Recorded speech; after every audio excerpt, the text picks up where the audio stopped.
안녕하세요. 연금술사입니다.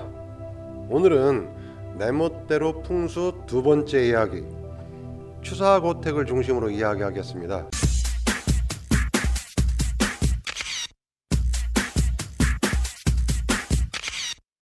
일부에서 얘기한 대로 산에서 강한 파동이 나온다, 즉 우리말로 강한 기운이 솟는다면, 그럼 어떤 산이든 산에서 살면 좋은 거 아닌가?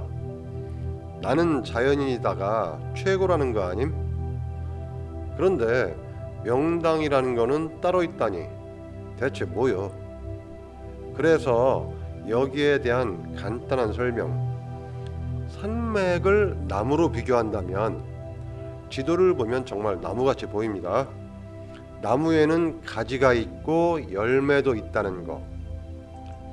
가지는 산의 기운이 흩어지면서 많은 생명을 살리는데 기운이 그다지 강하지는 않고, 특별히 강한 기운, 즉 산의 정기는 산의 가지가 아닌 열매에 뭉친다.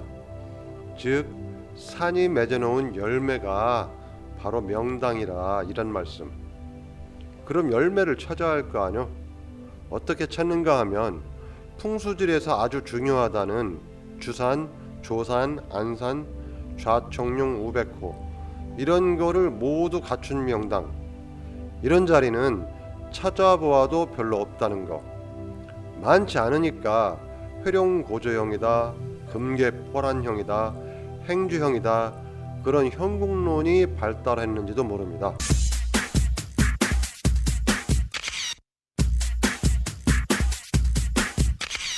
유명한 명당터라면 서울의 경복궁, 그리고 두명천자지지라는 남연군 묘소 등이 있습니다.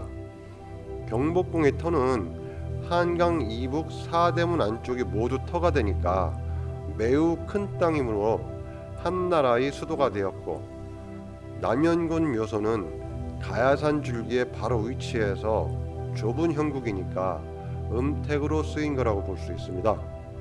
물론 남연군 묘소도 100점짜리는 아닙니다. 그래서 조선이 망했는지도 모르죠. 한번 살펴볼까요?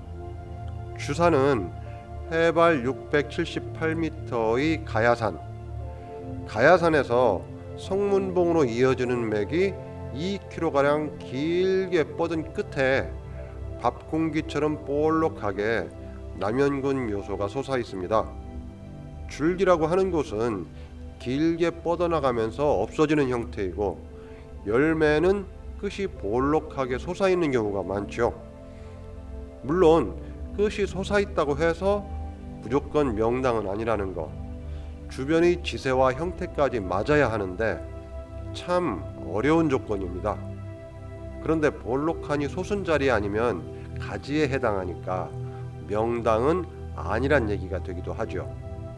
그러니까 가지의 끝은 이렇게, 열매는 이렇게 생긴 거겠죠. 이대 천자지지라는 남연군 묘소, 좌청룡, 우백호, 외청룡, 외백호까지 아주 잘 발달되어 있습니다. 단점은 용맥의 길이가 비교적 짧고 안산이 너무 멀고 낮습니다. 안산은 해발 166m의 닥채산인데 겨우 아스라이 보일 정도죠. 안산이 멀고 작으면 외풍을 많이 탄다고 하고, 용맥의 길이가 짧으면 영화가 빨리 끝난다고 하죠. 그래서 묘소의 방향을 길게 뻗은 좌총령을 보는 형태로 앉혔을 겁니다. 또 한 자리를 살펴볼까요? 잘 나가는 삼성그룹의 창업자 고 이병철 회장의 묘소, 450m 향수산 줄기를 2km 정도 타고 내려와서 나지막한 곳에 묘소가 있습니다. 특징은 향수산 줄기가 묘소를 어미닭이 알을 품고 있는 것처럼 산의 날개로 묘소를 감싸 안고 있다는 점, 바로 봉황포란 또는 금계포란형이라고 합니다. 그리고 바로 앞에 저수지가 있습니다. 닭과 병아리가 먹을 물까지 풍부하니 봉황이 앉아서 알을 품으면서도 살찌운다. 아주 좋은 자리라고 할 수 있겠네요. 물은 풍수에서 돈. 그래서 삼성그룹이 잘 나가나? 내 멋대로 풍수이니까 그렇다고 치고.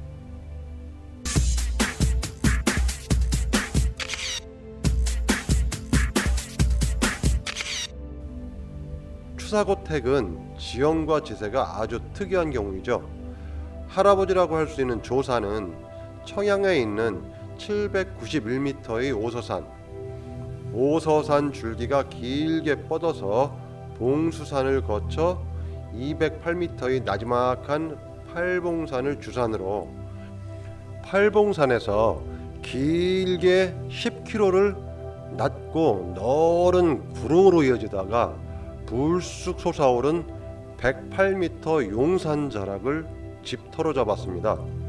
낮은 산이라도 경사는 있는 법이니까 서쪽의 급경사가 아닌 동쪽 완경사면에 자리했는데, 따라서 고택의 위치도 자연스럽게 동향을 보게 됩니다. 추사고택의 풍수적 특징, 10km가 이어지는 그런 용맥은 아주 드물고 용맥이 낮고 넓게 퍼져서 이 용맥을 따라 예산의 유명한 사과 과수원들이 이어집니다. 좌청룡은 백월산에서 시작된 줄기가 오서산 가야산을 거쳐 합덕 방향으로, 우백호는 문박산 봉수산을 거쳐서 아산 인주면의 영인산으로 이어지는데 산도 낮을 뿐더러 너무 멀다는 단점이 있죠. 좌청룡과 우백호 모두 10km 정도로 긴데 아주 낮은 산들이니까요. 안산은 주택의 동향 방향으로 우백호 중의 하나인 158m의 맹산, 물줄기를 보면 오서산에서 시작한 삽교천, 백월산에서 시작한 무안천이 추사고택 바로 앞에서 합강하여 서해로 흘러갑니다. 바로 합강 바로 전에 산줄기가 밀고 나간 그 끝에 용탄이 있는 셈이니까 이런 명당터는 우리나라에 몇 없는 걸로 알고 있습니다.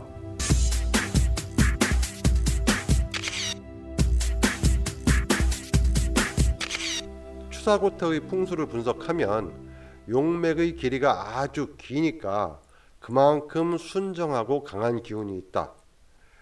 용맥이 넓게 분산되어 나오므로 그 혜택을 입는 사람도 많다. 용맥이 산이 아니고 언덕과 같은 형태, 이런 경우에는 그 기운의 혜택을 받는 사람들이 많죠.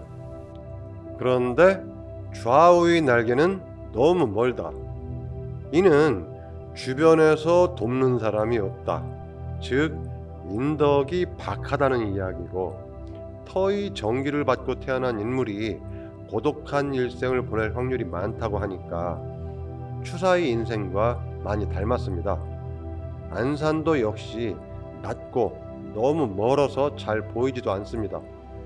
따라서 외풍이 많다는 것인데, 그러니까 평생을 유배 생활로 고달프게 살았죠. 결론, 인물은 크나 개인의 인생은 고달팠다입니다. 후손인 우리 입장에서는 돈 많고 영화로운 일생보다는 예술의 극의까지 깨달은 추사를 존경하지만요.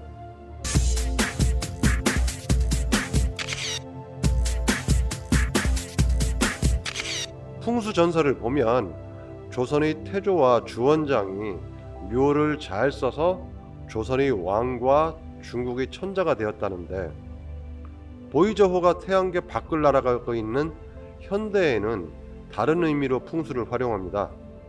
풍수지리가 과학적으로 증명되지는 않았다고 하는데, 요즘에는 풍수 인테리어 등 양택 풍수가 유행하고 있죠. 양택 풍수나 인테리어 풍수 등은 나름대로 현대적인 합리성을 갖추었다고 봅니다. 그런 분야를 들여다보면 인간의 생체 리듬을 중요시하고 색취향 및 가구 배치 등 기존 풍수 이론을 벗어나서 새로운 분야라고 확장하고 있는 추세이기도 하죠. 고리타분한 풍수지리와 현대적인 학문의 결합, 좋은 방향인 것 같습니다. 음택에 신경 쓰는 분도 가끔은 보는데 부모님도 돌아가시면 거의 화장하는 추세이니까 이런 방향의 흐름은 나쁘지 않다고 개인적으로 생각하네요. 전 서울대 지리학과 최창조 교수는 오랜 시간 풍수를 연구한 끝에 이렇게 이야기했습니다. 사람의 마음에 명당이 있다.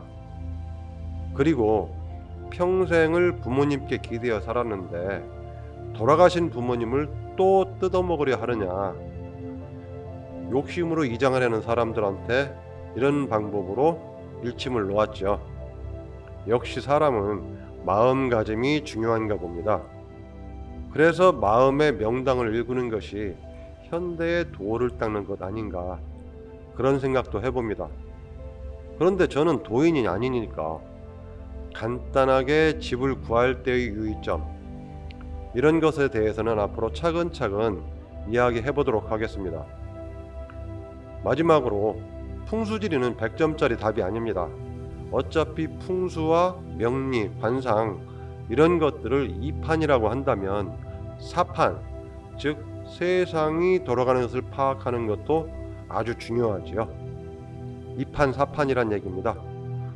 여기까지 연금술사였습니다. 다음에 다시 재미있는 이야기로 찾아뵙겠습니다. 감사합니다.